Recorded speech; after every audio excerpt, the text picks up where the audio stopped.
Indonesia is not all right. This is Indonesia's 7th president, and he is messed up. Here's the story behind it.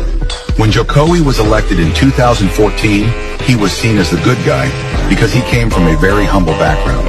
So people began to believe he would destroy corruption and elite dominance as Indonesia's president. However, as he is reaching the end of his second term, he's no longer the good guy like he used to be. And this is because he's been trying to build a political dynasty with his children. His oldest son, Gibran Rakabuming, is now the Indonesia's vice president. But the problem is he was not supposed to be able to run for presidential election because he is 36 years old. The Indonesian constitution clearly stated the minimum age must be 40 years old. But guess what? He was granted the right to run as vice president. And this happened due to a constitutional court decision that was presided over by Anwar Usman, or Jokowi's brother-in-law and the uncle of Gibran. So they changed the law so that Gibran can partake in the election. But it doesn't end here. Gibran's brother, Kaesang, is just as troublesome. Not only he became the chairman of a political party just 2 days after joining in, he also got a big ugly scandal. It is said that Jokowi and his family is living in luxury. And this is terrible since Indonesia's middle class shrunk by nearly 10 million people between 2019 and 2024. And yet Widodo's son, Kaesang... Ya Rob, ya Tuhan kami, di hadapan-Mu kami hadir dalam kebersamaan.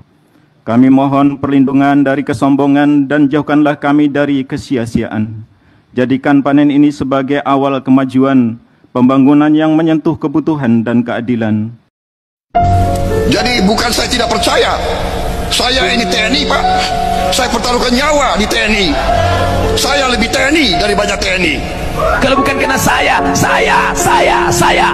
Kalau ada orang ngomong saya, kasih tahu sama dia, Pak, yang selalu ngomong saya itu ada 4. Yang pertama setan, yang kedua Fir'aun, yang ketiga Korun, yang keempat siapa? Bapak.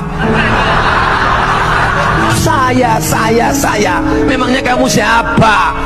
Para hadirin semua, untuk angkat gelas kita. Angkat sekali lagi gelasmu kawan. Tuangkan air kedamaian. Hey! Kalau memang Saudara Joko Widodo merasa tersinggung, bagaimana dengan rakyat yang hari ini sudah sekian kali dibohongi? Mobil SMK 11.000 triliun, anak-anakku tidak ikut politik, tidak ada import, dan seterusnya. Apakah rakyat tidak sakit hati? Coba lihat ekonomi kita hari ini. Apakah dalam periode ini ada kebaikan di negeri ini sehingga rakyat boleh merasa bahagia? Kalau ada yang bahagia dengan alokasi anggaran dari Saudara Joko Widodo, silakan. Tetapi hak rakyat juga kalau merasa terzolimi. Dan memang faktanya saya pun merasa terzolimi. Dan jangan katakan orang yang sedang berjuang melawan kezoliman, melawan kebohongan itu sebagai menyakiti. Harusnya bertanya, apa yang telah kau lakukan pada rakyatmu sehingga rakyatmu sakit? Pak Jokowi, kalau melihat ini, tolong apa yang kau lakukan pada rakyatmu, bangsamu, sehingga urusan yang sepele hanya menunjukkan selembar ijazah kau tidak lakukan. Kau tidak punya sikap negarawan, lebih memilih proses hukum dan ingin mengambil pilihan memenjarakan seorang ibu yang punya anak hanya demi kepuasan. Pertanyaan saya Anda jawab dulu. Iya. Ada enggak ijazah semester 5-nya? Itu yang terlampir, ini saya belum selesai, Yang Mulia. Bukan, raport semester 5-nya ada atau tidak? Ini mau saya sampaikan ini sebenarnya. Mana ada? Tunggu sebentar. Dulu. Jadi begini, Yang Mulia. Anda ada atau tidak dulu? Yang raport semester 5-nya? Ada di buku induk, Yang Mulia. Di buku induk ini sudah lihat itu cuma 4 semester, Pak. Iya. Yang semester 5-nya ada atau tidak? Nah, itu sesuai apa yang ada di buku induk aja, Yang Mulia. Ya, namun begini Yang Mulia, namun begini, mohon izin Yang Mulia. Ya. Biar kita terang dan lurus Yang Mulia. Maksudnya begini. Izin Yang Mulia. Jangan Anda tidak boleh nanya ke situ. Iya. Saya tanya Anda sekarang. Ada tidak raport semester 5-nya? Ada sesuai dengan yang di buku induk. Yang tertera di buku induk yang kami sampaikan. Anda kesini? Iya. Di buku induk Yang Mulia. Anda kesini. Baik.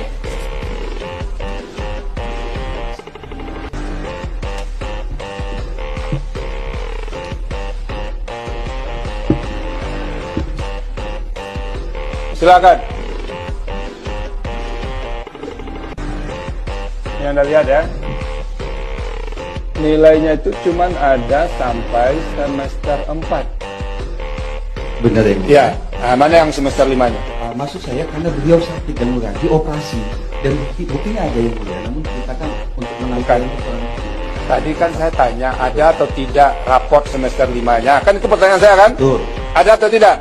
Tidak ada. Ada. Kembali ke tempat duduk.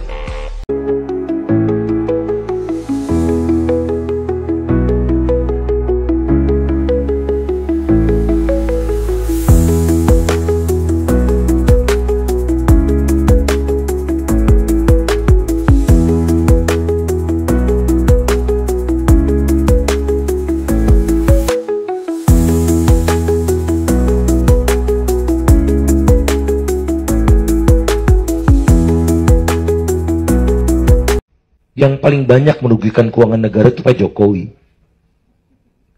Anda tahu akibat nikel dilarang, ya? Nikel dilarang, biji nikel yang dilarang ya, biji nikel dilarang, 95% biji nikel itu dipakai untuk perusahaan Cina. Dikasih harga, kan gak ada harganya. Harganya di Shanghai $80. Pemerintah resmi menetapkan buat Cina-Cina itu $34. 95% produknya diekspor ke Cina. Bebas bayar pajak 30 tahun. Tolol itu namanya. Perkarakan saya, silakan Pak Jokowi. Ini saya udah bilang kemana-mana. Bahkan sudah di sidang kabinet, terataskan tuh omongan saya itu. Tapi masih dipidatokan lagi. Wah, kita dapat rezeki nombok 450 triliun. Kebohongan luar biasa itu. Kita kan maksudnya rakyat Indonesia, Cina yang dapat 400 triliunnya itu. Jadi jangan main-main ngurus negara Pak Jokowi. Ya, jangan se-naif itu gitu. Menurut saya udah keterlaluan, makanya saya bilang Pak Jokowi itu yang dia rusak bukan karena korupsi zaman Pak Harto, KKN. Yang dia rusak nih fondasi bernegara. Jadi harus dilawan. Memang udah bisa lihat lah. Ada yang beres nih. Lembaga-lembaga negara. Polisi kayak begitu. Iya enggak? Kejaksaan. Depan kita juga harus tambah tanam kelapa sawit. Gak usah takut. Apa itu katanya apa? Membahayakan apa itu deforestation, ya kan? Namanya kelapa sawit ya pohon.